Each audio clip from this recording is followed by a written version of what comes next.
السلام عليكم ورحمة الله وبركاته. النهاردة إن شاء الله ميعادنا مع M and N.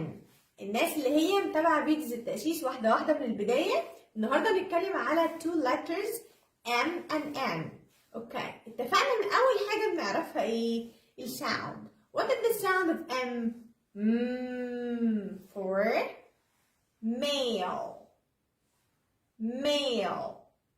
And mall. Mall. Monkey. Monkey. Okay?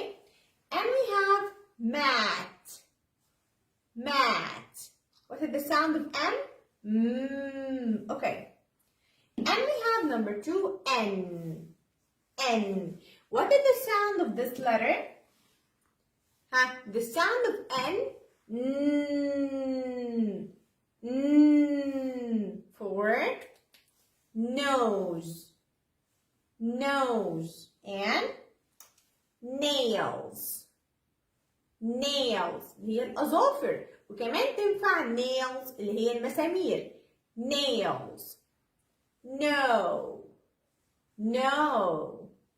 Nest. Nest. اوكي، ركز معايا كده لأن letter N في تريك كده لازم أعرفها. لو M جه على طول بعديها letter N، في الحالة دي مش هنطق letter N. تاني، لو لقيت M N مع بعض كده together، ايه اللي هنطقه؟ هنطق letter M و N ولا كأنك شايفه. زي ايه؟ الخريف بقول عليه ايه؟ autumn. بتلاقيني بقول عليه autumn؟ no. autumn. autumn. autumn. خريف.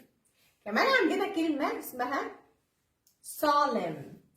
صالم.